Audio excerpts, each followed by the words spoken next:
Hello there, I'm Lloyd Evans. Welcome to The Bunker. I'm very excited to be welcoming back an esteemed friend of mine to the channel. Dr. Steven Hassan, PhD, is a mental health professional and expert in undue influence tactics used by authoritarian leaders and destructive cults. Dr. Hassan holds a master's degree in counseling psychology from Cambridge College and a doctorate in organizational development and change from Fielding Graduate University School of Leadership Studies. Dr. Hassan, welcome back to the channel. Thanks so much, Lloyd. Lots been going on since the last time we've chatted. Indeed, you've been writing more books, you've been doing more media appearances, you've been sharing your knowledge, which is very welcome. You know, when you've accumulated so many years of dealing with not just one cult, but many cults and different iterations of cults, it's always useful to have access to that knowledge. So I'm grateful to you for coming on the channel. Yeah, thank you. And actually, I've just been, 2 weeks ago, I celebrated my 45th anniversary of my waking up moment, my deprogramming from the Moon cult, where I actually started thinking negatively about Moon and thought, he's a liar. And if he's a liar, he's not trustworthy.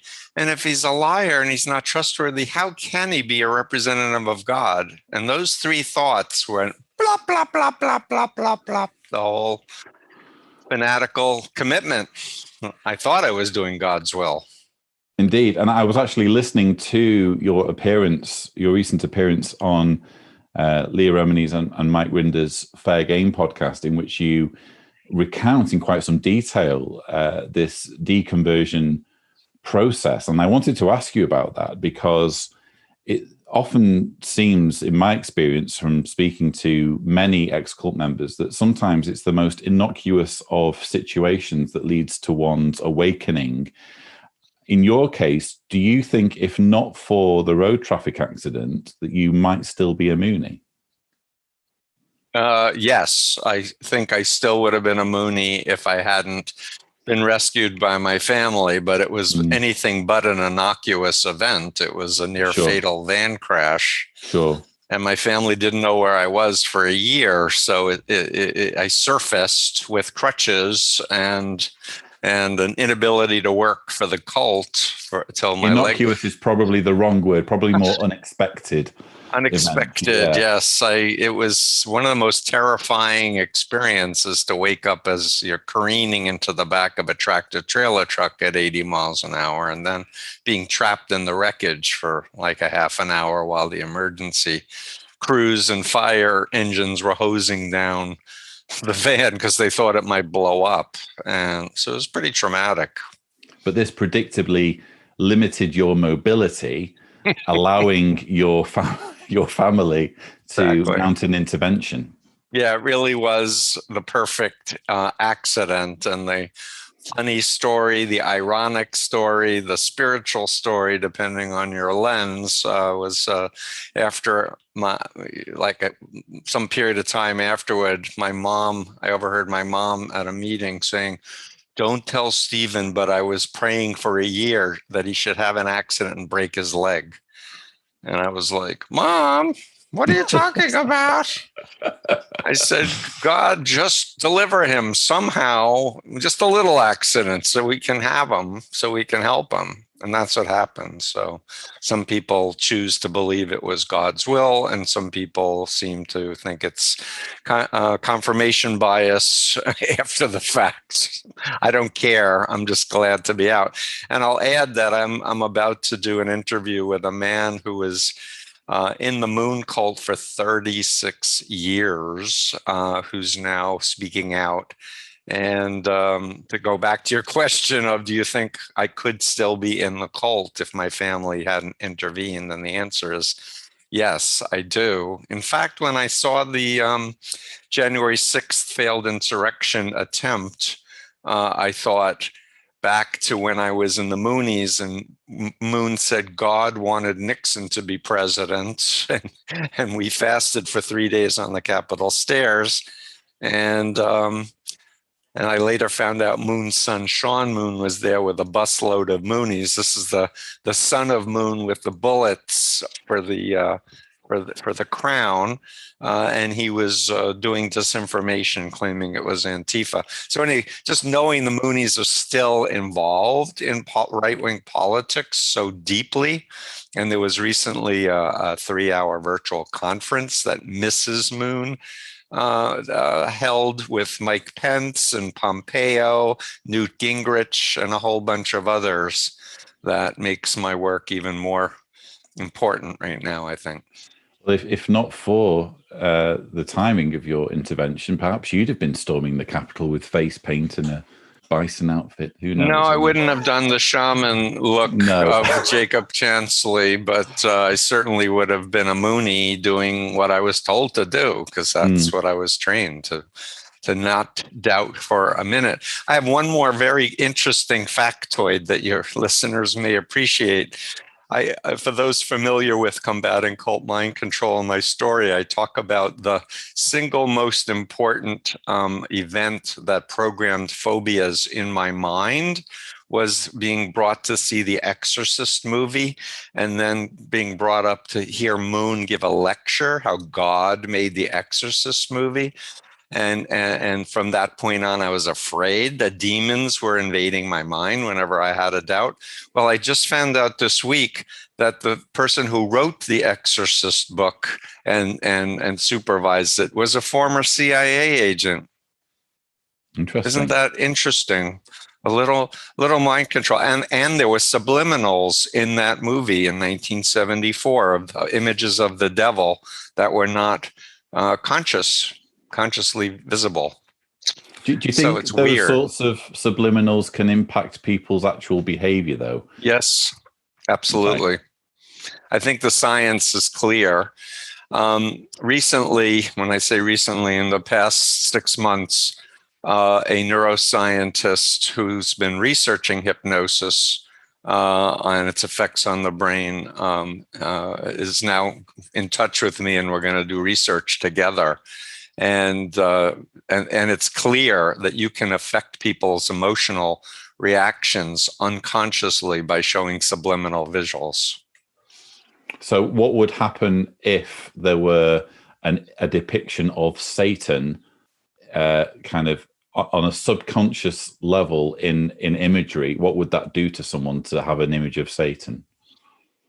So, I mean, for example, that's what was being used in the movie in '74, and that's what was also being inserted in many images of Hillary Clinton during the 2016 election, where people were being convinced that she was satanic and eating babies and molesting babies and all kinds of other. So it's like a cognitive association thing, was it?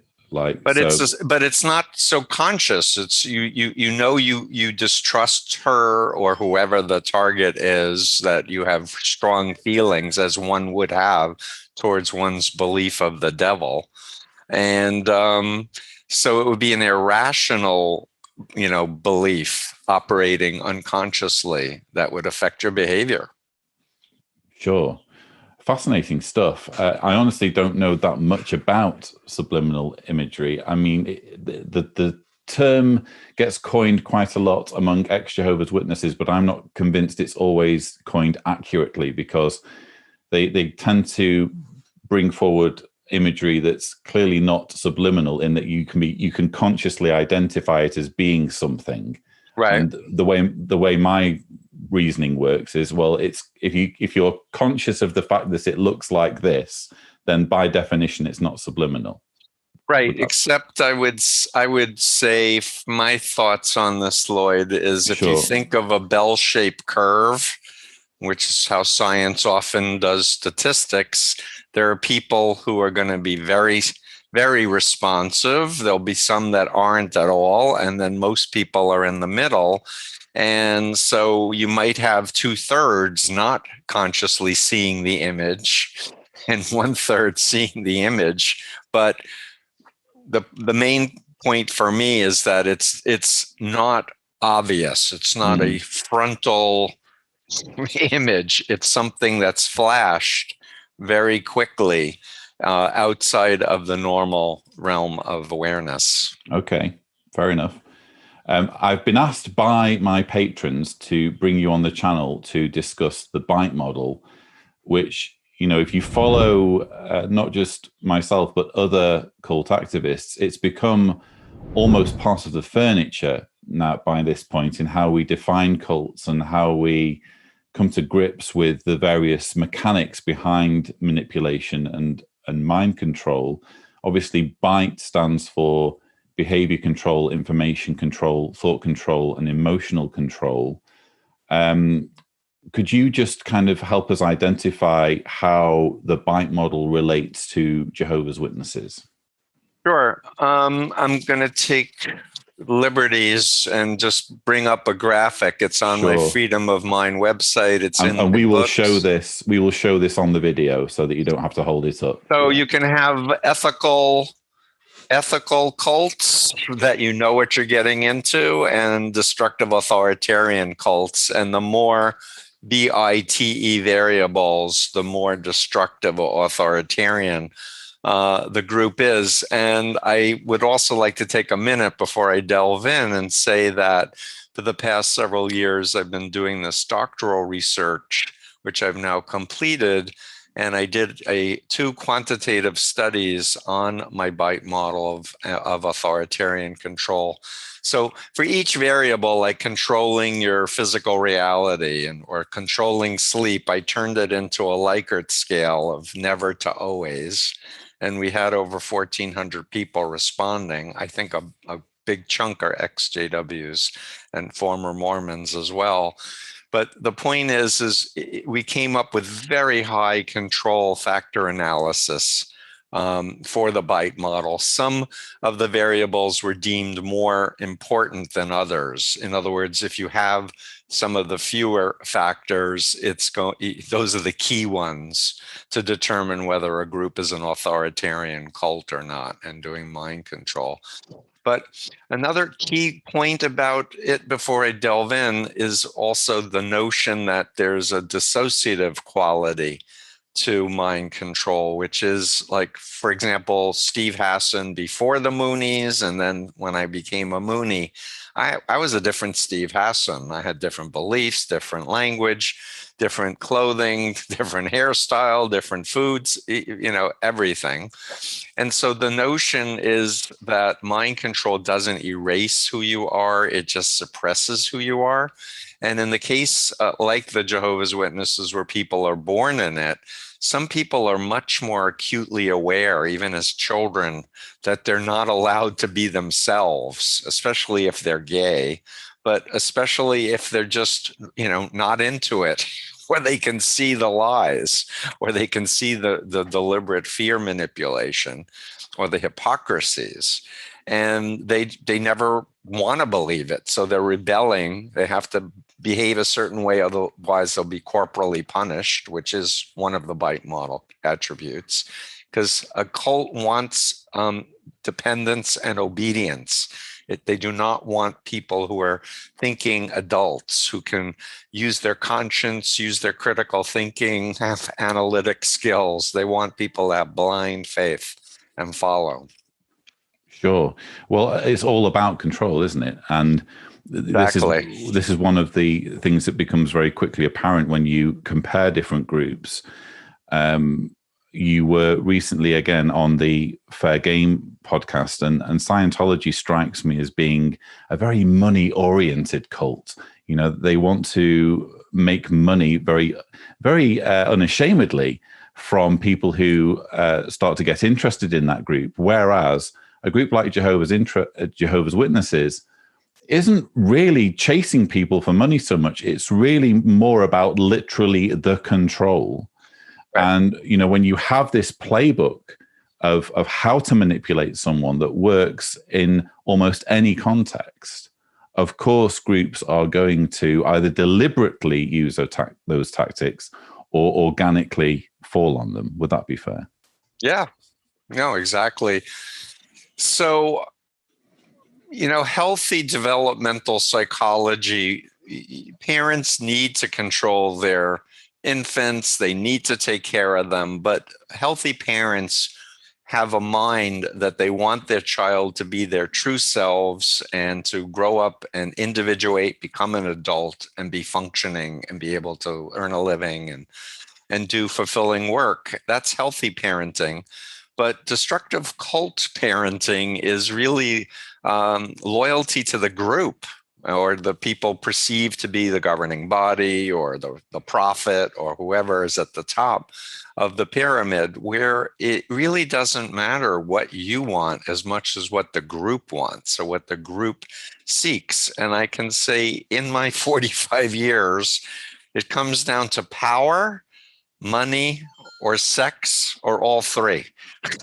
And you were talking about control. The way I think about it is power over. So that's the authoritarian control. And all mind controllers want that. And as you said correctly, not everyone is focused on making money, but they make money anyway because it's a means to have more power. They can buy more media, they can buy real estate, they can influence politicians, etc. So with Hubbard, who was a science fiction writer in Scientology, he was about power. He wanted to control the world.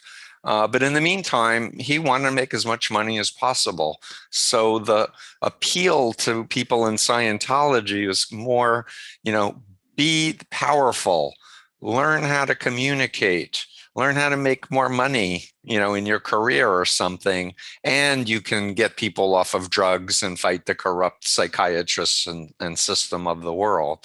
Whereas Moonies, we want to do God's will. And, we thought we were doing a messianic thing and fulfilling Jesus Christ's unfinished mission. And so it was really about purification of our blood lineage and our ancestors in the spirit world.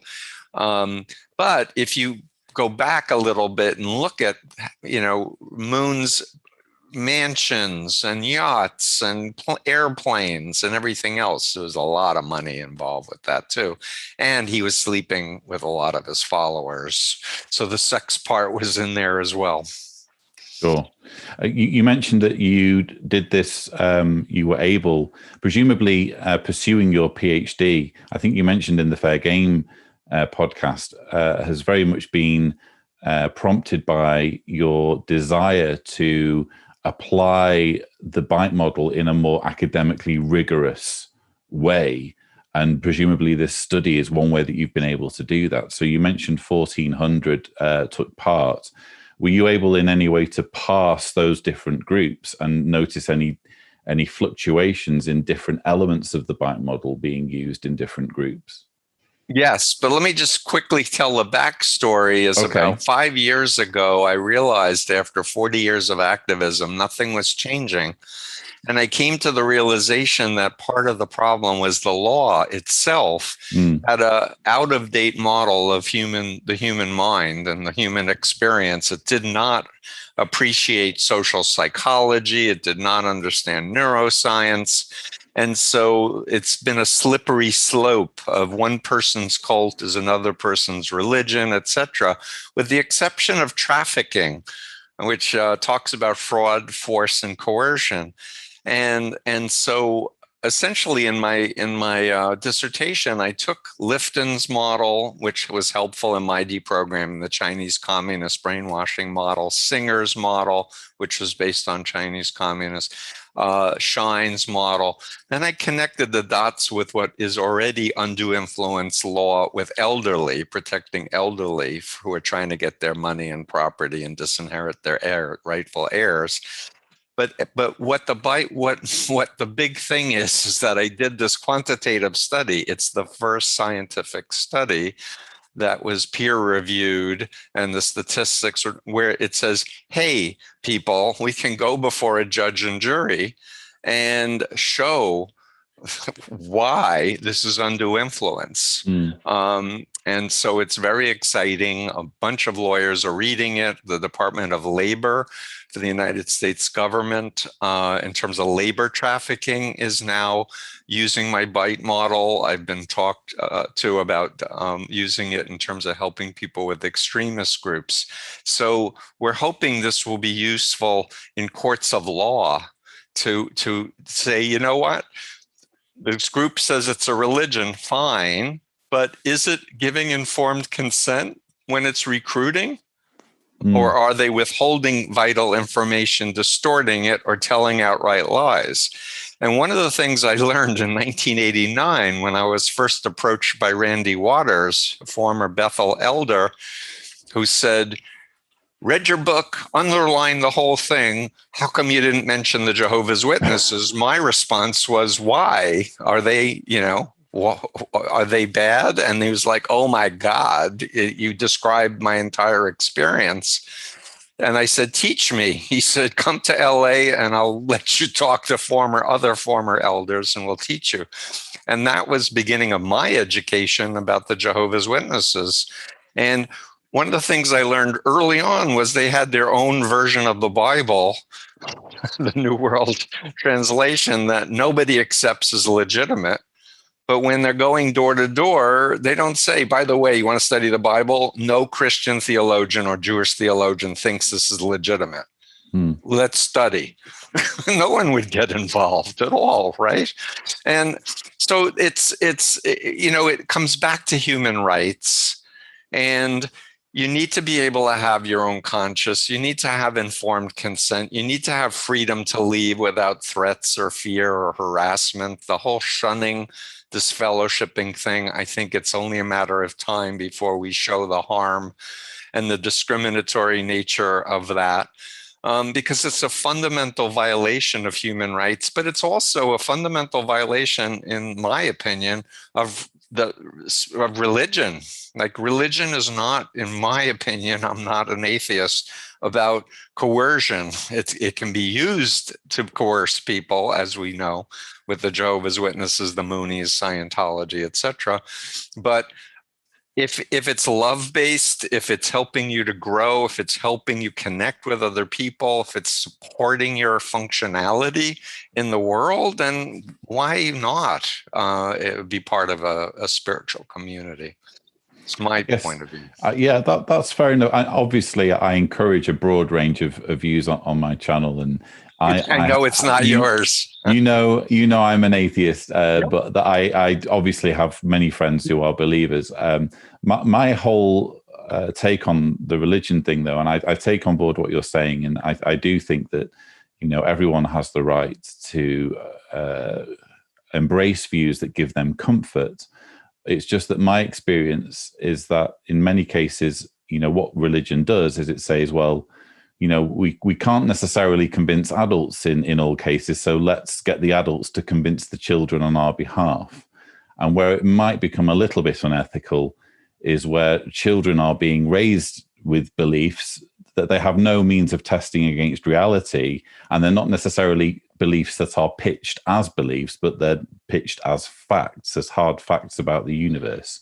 Yep. You're not worried that there might be some danger in that whole paradigm of. I'm with you 1,000% on that. Yeah. I'm involved as an advisory board member of the Child Friendly Faith Project.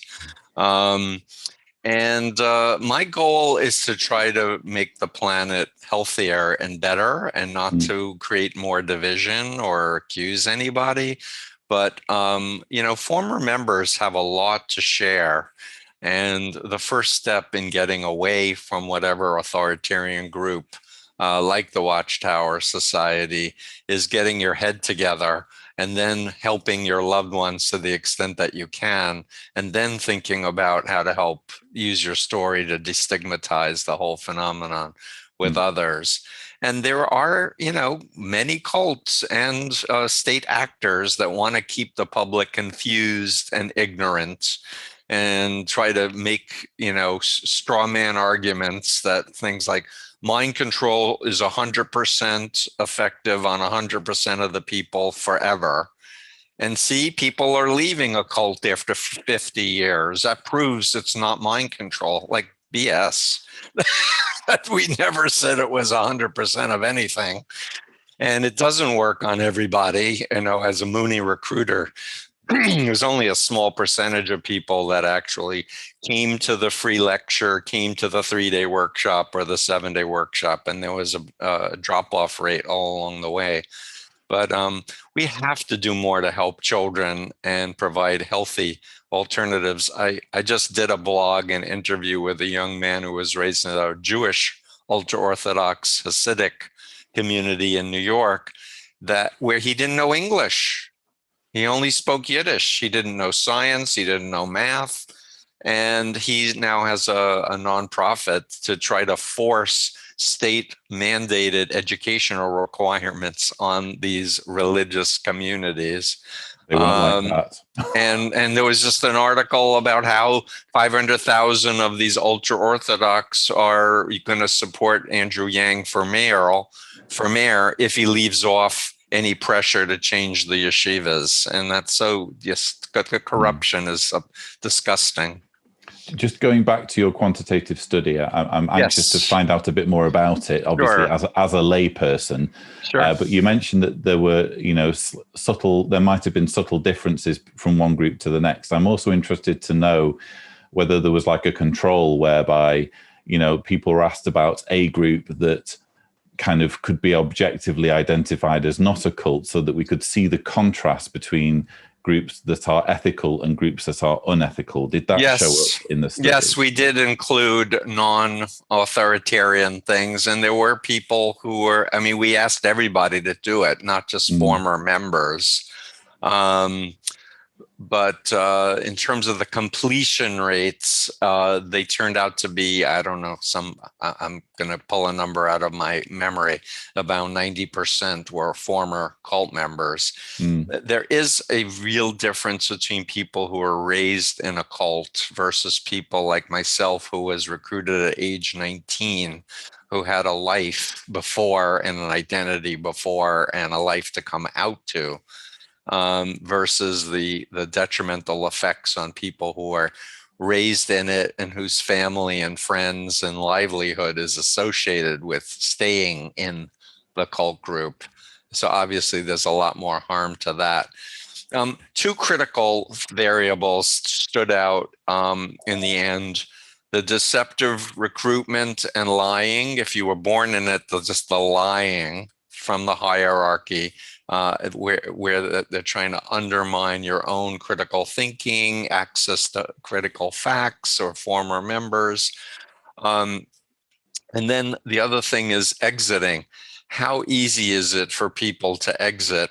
And if it's one thing to have phobias like I did, that Satan would invade me and that all my ancestors would hate me forever if I left the cult, versus if I had been born in the Moonies and I knew my family would reject me and my siblings would reject me, it would have been way more traumatic and impactful in terms of the bite model effects on things. And what I want to see for all groups is that they know what they're getting into up front, who they are, what they believe, and what's expected of them, that people are allowed to talk to critics and former members and think through the facts, the presentations of what the cult says or the group says and what the critics and former members say. And especially identify if something is a phobia or an actual threat of harassment. There are some extremist groups and pimps and traffickers who will kill you if they can find you if you leave them, as a message to the people who are still under control. So those are the biggest things I would argue. And the good news is that I like that we did so many of the variables, because for somebody in a authoritarian group, they're like, yup, yup, yup, yup, yup. Whereas if I did 3 or 6, it would be yup, yup, yup, yup, yup. And it wouldn't feel as like, oh yeah, they did make me, feel guilty if I wasn't wearing the proper hairstyle, or I wanted to grow a beard or whatever. Um, but the bottom line is I go back to a document that was so influential and helpful for me, which is the United Nations Universal Declaration of Human Rights. And if you want a model that isn't mine, but you want to be like, what are the basic human rights? I think it's 170 countries have signed on to. Read through those and then apply it. And if you're in an organization that isn't supporting all of those, then you should step back and go, why not? I'm mindful of the fact that, many of my viewers, 40% in fact, have never even been Jehovah's Witnesses. And I think some watch my channel who have backgrounds in other groups that are perhaps similar. And so I'm trying to kind of think of a way of summarizing the bite model in a way that they would instantly understand, okay, now I get it. Now I want to research more into the details. So would it be fair to say that the bite model is a way of summarizing the various criteria of different elements of persuasion within groups that are universally effective within high control groups? Would that be fair? Yeah, I'd say that's well said. So I, for your listeners, I'll just say that I came up with this model basically from Leon Festinger's 1957 work on a UFO cult. He wrote a book, Failed Prophecy, about a UFO cult that prophesied a spaceship was going to land on a certain mountaintop. So Festinger talked about thoughts, feelings, and behaviors, and how human beings want to have consistency. So there's like an alignment, unconscious alignment mechanism. You get someone to do something really extreme, they wind up rationalizing it, justifying it in order to feel good about it. And so it's a very profound model that helps us also to learn how to learn good things and healthy things too. It's not just about destructive cults. But as I was thinking about Lifton's model, his 8 criteria, Margaret Singer's 6 conditions, Shine's, and everything else, I started rethinking my own recruitment in the Moonies, organizing it under thought control, emotional control, behavior control. And I was like, there's something else that's missing that's really important. What is it? And then I started realizing the information control. Like if I hadn't been lied to, I never would have gotten in. If I had never been programmed against critics and former members and newspapers and other publications, that would have helped me get out really fast. If I wasn't told to spy on other people and turn them in if they broke the rules. So I started listing all the information control things. And in my original 1988 version of Combating, I didn't have it organized BITE. That came as a result of a suggestion of a preacher friend of mine, Buddy Martin, who I've done a bunch of Boston Church of Christ cases. He said, if you change the order, you can call it BITE, and it'll be easier for people to remember. So he's getting royalties now, I'm sure. So he gets all the kudos. I wish, so people think I make a lot of money from my books. I wish that was true. Yeah.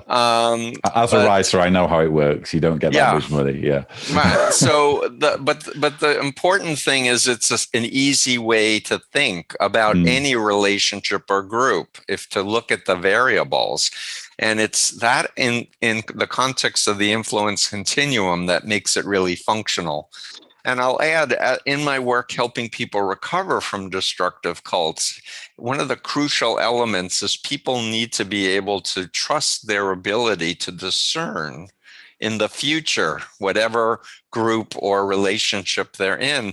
And unless they have a strategy for reality testing, a lot of people are afraid to ever get involved with another person or group. And they sometimes become alcoholic, or they do terrible things. So it's critical in the recovery to control your own mind, your own experience, and to do the necessary therapizing, processing of your earlier cult identity, so you're not getting triggered all the time, or the fears that were programmed in your head about Armageddon don't get that triggered every time you open up a newspaper or listen to a story. So I'm not sure if I'm answering all of your questions. I can tell you we did do a color-coded model of the bite model on my website for the Sure. Jehovah's Witnesses. There was an ex-JW who was helped by my work, who did a whiteboard animation that I thought was very clever and well done on the bite model. But I just advise people to sit down with the model and reflect honestly over their own experience and tick off what fits. And if there's a whole bunch of check marks, then you can be assured that there really is a problem with this organization or relationship. Well, there will be links to resources from your excellent website in the description below. And I think this is sort of the most recent publication of yours, isn't it? That touches the 30th, on the 30th anniversary. Oh, I have the 25th, unfortunately. Yeah, so. it's I just changed a little bit in the introduction, and Okay. spoiler alert or whatever, I did add Trump in the 2018 edition of it. So it just has a little quote and a little mention.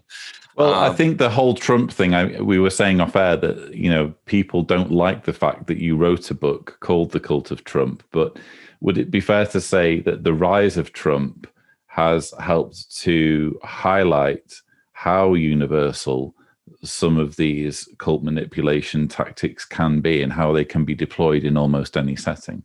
Yeah, 100%. But let me just say that one of the things that drove me to even consider writing a book like The Cult of Trump was from the very beginning. First of all, I grew up 1.3 miles from Donald Trump in Queens.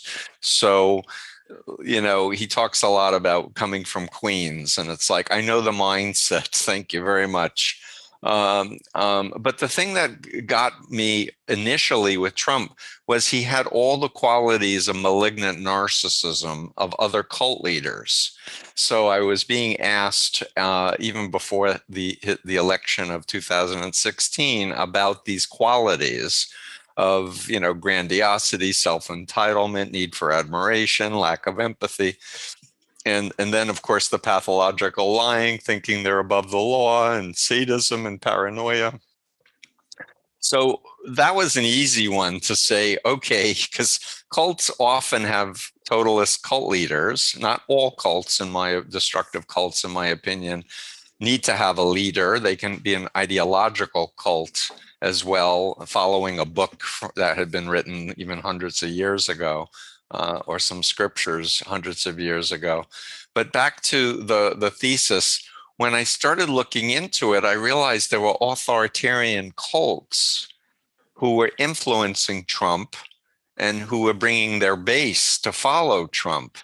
So in my book, I talk about the family, which is a cult that has recruited Democrats and Republicans over 80 years. Michael Pence is a member of that cult. I talk about Opus Dei. I talk about New Apostolic Reformation groups. These are the mischaracterized, in my opinion, by the mainstream media as evangelical Christians. But these are people who claim to be apostles or prophets, getting direct revelations, casting out demons, but doing bite model authoritarian control on their followers.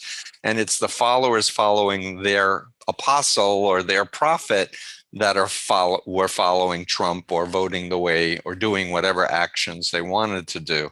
And then I go further into the neo-Nazis, the Jewish right. So the important thing is, to me, for your listeners, is we live in a very unique time of human evolution where we know so much more about the mind, about how influence works, how undue influence works. And for the first time in world history, we're now exposed to a digital environment.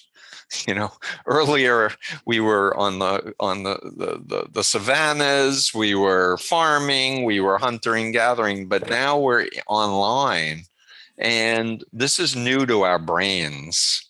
And there's so much data that's being collected about our preferences and AI algorithms being used on people that I think the big picture about the cult of Trump is understanding that we're in psychological warfare within the United States, but also globally between authoritarians with special interests. Let's say they want to sell fossil fuels, you know, Putin, for example, the Kochs, the Saudis.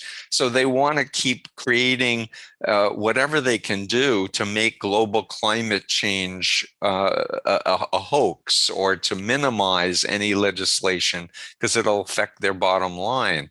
But they're dangerous to all of us, and we need to be alert to that. We have Chinese authoritarian government that have re-education programs that they're trying to impose on Muslims and The other Igors, yeah. the Uyghurs and others, Uyghurs, right? sorry. No worries. But the key thing is for everybody not to, you know, just be hyper fixated on whatever group they specifically were involved in, but look at the big picture. And we're in an epic war for freedom and democracy and human rights versus criminal types who are authoritarians who want to kill us or imprison us if we don't do what they tell us. That's how I see it.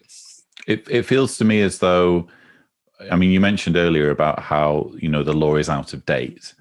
And, you know, the way I frequently put it when I do interviews is, you know, look, we're living at the wrong point in history.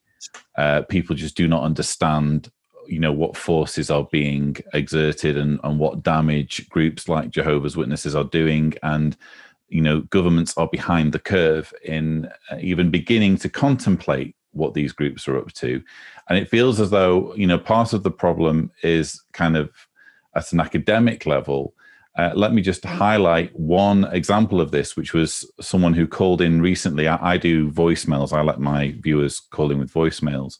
And I had someone call in who is an ex-Jehovah's Witness and also a sociology major in their junior year. And they wanted to do something on brainwashing. And their professor said that brainwashing is not passable. You need consent to belief. People have a choice. Kids are taught, not brainwashed. So it feels as though the word brainwashing is a problematic word in the scientific community. Is that fair? And why do you think that is? Yeah, brainwashing is a sloppy word. It was coined by the CIA. It depicts an incorrect image of what happens when you're being unduly influenced, because the mind is not a blackboard with chalk beliefs written on it that you take a sponge and you wash the brains and then you can write new things on it.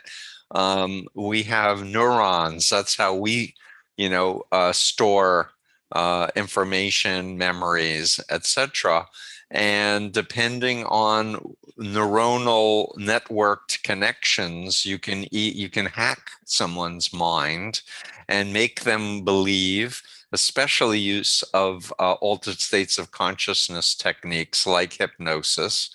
You can bypass people's critical thinking and make them believe things that they would never ordinarily believe, or make them do things they would never do. And that's a big myth that's still promulgated about hypnosis. Oh, you can't do anything in trance that you wouldn't ordinarily do. BS. Let's put brainwashing to one side then, because I take your point about it being sloppy, but let's replace it with mind control. Is it not fair that mind control, there's some skepticism in the academic community over whether that's a thing? What does it mean to be mind control? Again, what images? And it's like do do do do.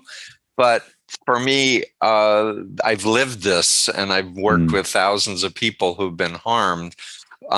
Undue influence is a term used by the legal system, but in my forensic think tank at Harvard Medical School, I had a lot of reaction from a few of the psychiatrists saying, no, no, no, you can't use undue influence to talk about cults. You have, because it's a specific meaning, which I disagreed with. And I recently interviewed a law professor in Canada, Francis Chapman, who's been writing on undue influence and saying it absolutely is a good term versus due influence, ethical influence, unethical influence. I struggle, honestly, with what to call it. Obviously, I wrote a book. Well, this is what frustrates me, Stephen. Mind control. I don't think you should have to struggle. It frustrates me that you seem to be pushing against this refusal to accept what is patently obvious, namely the fact that certain groups and individuals, given the right circumstances, can wield certain techniques in order to control people's behavior. And that's what we're talking about when we say mind control. Yep. And it feels as though there is an aversion in the academic community, or should I put it more bluntly, a denialism in the academic community that is the case. Yes, I think we're aligned. I would also point to social psychology and the fundamental attribution error is at work. That unless people are exposed to that concept, that we have an unconscious bias as human beings to look at other human beings and why they're doing what they're doing and assume it's more dispositional or personality based versus social, environmental, contextually based, social influence based. And the science says we're information beings. We're constantly requiring information coming in, and you can overload somebody, sleep deprive them, and their ability to digest and sort and parse what's true and what isn't true diminishes as the cognitive skills decline. So the bottom line is I don't have a good word for how to help.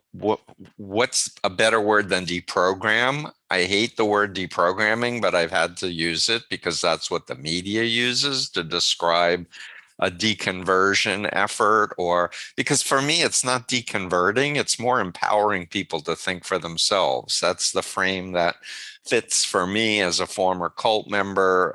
My company is called Freedom of Mind. They say it's your mind, you should control it, not look outside yourself to some external authority figure to tell you what to think, what to feel, how to act, and what to believe. And I urge people to adopt kind of the scientific method in their life. Whatever's true, let's be open to changing our mind. If there's factual evidence that's convincing, that helps explain reality or really can be replicated, let's take out my ego from the bite model. And I say this, if someone can come up with a better scientific model to help discern what's due influence and what's undue influence, I'll shift, because all I care about is wanting to help our species and the planet survive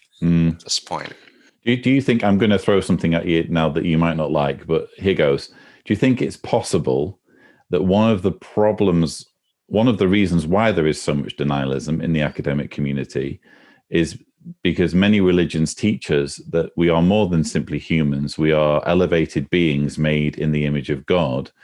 And the mind control model says that we're essentially, like you say, information gatherers, and we can be programmed or deprogrammed, which doesn't really fit in with this elevated being that's made in God's image. Do you think one of the problems might be that religion is, religious teachings are getting in the way of grappling with mind control and what mind control is? I would say that there's substance to your position on this one. Understand, I was raised Jewish, so my frame for religion is not looking to someone as a prophet or a human being as God, that just is so opposite my understanding of the divine. And likewise, I don't think of a guy with a beard floating in a cloud. I don't even think God is male or female. And what is God? I don't know. But it's, there's a lot of what is, and I don't know how it came to be here. I'm very interested in black holes and the Big Bang Theory, et cetera, et cetera. It does, for me, makes more sense to have this ethical, traditional, education-oriented religious frame. And Judaism, at least the Judaism I believe in, does not say we're chosen, you're not. We're going to go to heaven, you're not. Jews don't believe in heaven. It's not about the afterlife. It's about living a good life here and helping others, even if they're not part of your faith group, etc. But the bigger issue, Lloyd, for me about what you just said is that there are these ministerial exceptions made by the American government, specifically the IRS, that gives a kind of a license to steal and rape and torture corporally punish children, which we know creates brain damage in children who are paddled and spanked excessively. Keep child abuse databases secret. Yeah, exactly. So the thing, so yeah, it's we need to have common sense, testable checks and balances to stop corruption and abuse of power and authority when it's harming people, especially children. And I just want to add that a lot of people flippantly say, drink the Kool-Aid, but they don't realize that cyanide lace flavor aid was put down the throats of over 300 children, mostly by their parents or their foster parents, and they were murdered. Yeah, I think everyone was murdered at Jonestown, except for the cult leader. Comparable, isn't it, to forcing children to refuse blood because the parents of Jehovah's Witnesses? Yeah. I'm a convert over decades of experience to looking at the Watchtower as an organization that needs to be held accountable, that the elders need to be brought to justice. The whole structure needs to be changed so that it is aligned with human rights and not given a religious exemption to abuse people. I have two more questions because I realize that you are an incredibly busy man. I wanted to ask about this whole concept of cult apologists, which I seem to be running up against. There's even an organization in, I think, Italy. Is it called Cessna or something? Cessna, I think, is how it's pronounced. CESNUR. Which brings these people together and gets them to, I don't know, promote the idea of cults that ruin people's lives. What's causing this? What's behind it? I think cults are using PR and using sociologists of religion to do bogus analyses like Eileen Barker did of the Moonies, my former cult, saying there's no brainwashing. I know because I went to a workshop and I didn't join. Huh? And I said that to her before her book even came out. I said, whenever we knew there was a sociologist coming, we didn't do the same workshop. Yeah. She said, oh, yes, I do. If it's the same person, I think she's said things like, well, I'm basing my experience on speaking to actual Jehovah's Witnesses. It's like, well, when are you going to speak to the ex-Jehovah's Witnesses? Do they not get a voice in this, Right. Right. So, I mean, this is fundamental bad science, no control group, no pursuit of the truth. They are often like the Moonies they went to a Pulitzer Prize winning guy and said, do this book that Moon was persecuted and put into jail. called Inquisition, and will buy, I don't know, 50,000 copies or 100,000 copies to pay them off. That's not ethical. So there are those in control that want to keep control, and they want to keep everyone confused, and they use pseudo academics. I'm going to tell you a brief story. I was supposed to go to Rome a few years ago to give 2 talks at the International Academy for Law and Mental Health on the BITE model of authoritarian control. And 3 days before I get ready to leave on the plane, I get a call from the organizer saying that the conference may be canceled. Get this, Lloyd. It will be canceled if you show up. Oh, wow. I was like, what? And I said, I'm just giving 2 talks. Nope, you can't even come. Otherwise, 1,400 scholars flying from all over the world will not be able to come. We won't have the conference, and our organization will go bankrupt. Please don't come. And I said, who's behind this? And after some investigation, it was a top official in this organization who was Opus Dei, and who was upset that I wrote the book, The Cult of Trump. So Okay. it was academic censorship at the highest levels because they want to suppress information that's scientific at a scientific conference. And they've got money and influence, usually. Exactly. So I want to say that John Atack did a very good response to a hit piece by a sociologist that we're referencing, cult apologist. His name is Zeller, who said the cult of Trump is ridiculous. It's not a cult, etc. So he did this really beautiful summation, and I think about 20 experts signed it. We all signed it. So if you're interested in a good summary, Lloyd, to share with your listeners, I can give you the link from my blog. Excellent. And one more question. I was on a podcast the other day where we were talking about authentic self, because this is a phrase that I kind of band around when I'm doing my videos.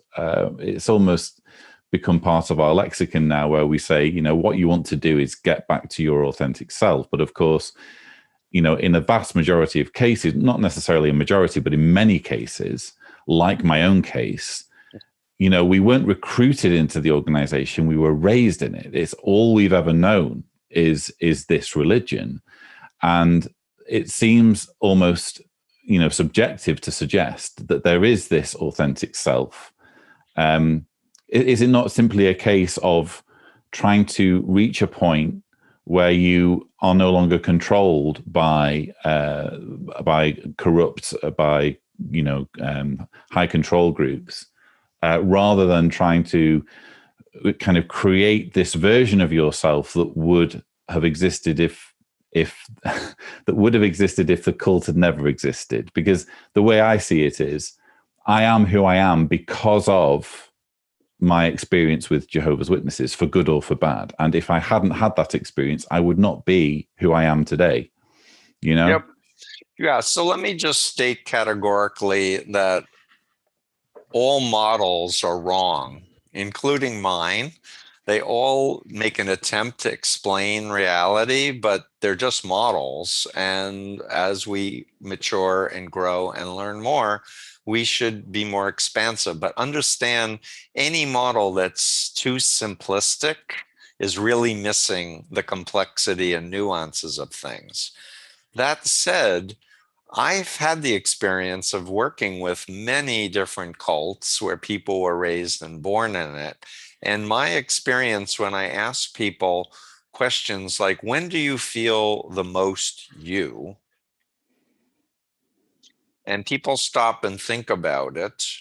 And especially if I ask them to go back to their childhood, they talk about when I'm playing music, when I'm playing sports, when I'm walking in the woods, when I'm writing poetry, something that they feel is from themselves as opposed to the external environment.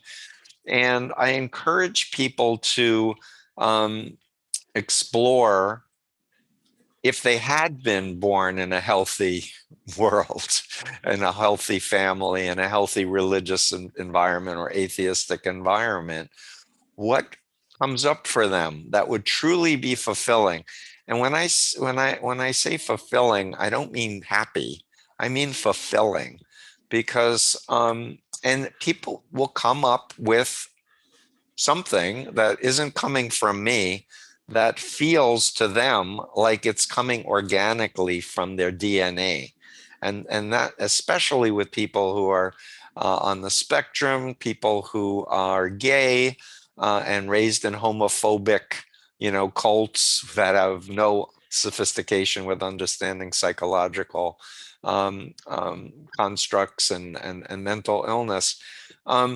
The key is you don't want to use the cult ideology in the version of self. You want to create your own self and So tune authentic in. self needn't be like a pure original. It can be something that you construct now.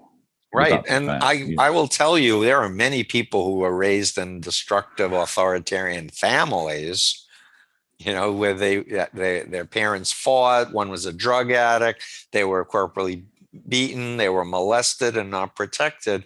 And then they get into a cult and they say the same thing. I don't want to go back to who I was before. Right. So it's a similar kind of version. But I do want to say this, if I may, and that is my mini speech to all of my clients is, it's your mind. You should control it. Be in the present. Don't stay stuck in the past or obsess or worry too much of the future. Be in your body. Tune into what you think and feel, what your values are. Develop a toolbox of understanding of how the mind works and how to discern ethical and unethical influence, and have a positive future orientation. For me, that's my speech with anyone I work with, for how to recover from authoritarian or destructive mind control. And I'd rather tell people, make a goal and change it, than just be floating in the wind and reactive to whatever's coming your way. Like this, as much as you can make decisions and then be flexible and be willing to change them, that's and with a positive vision, where you see yourself a year from now, 5 years from now, and like what you see. That should be your barometer for health. Wonderful words to end on. Dr. Steven Hassan, you have been inspiring as always, and thank you for being so generous with your knowledge and experience. Oh, and I want to just say thank you, Lloyd. The hashtag I got out, we're trying to destigmatize for all the millions and millions of people who've been in mind control cults, authoritarian cults, that, hey, we're human. It happened to us. Life goes on. Don't feel like you're alone. Don't feel like you're stupid. Just understand we're all human, and we can work together and make the planet a better place. Absolutely. So thank you, Dr. Hassan. Viewers, I hope you've enjoyed this video. I certainly have enjoyed and learned from this conversation. Don't forget to subscribe to the Lloyd Evans channel for more such videos. And as always, thank you for watching.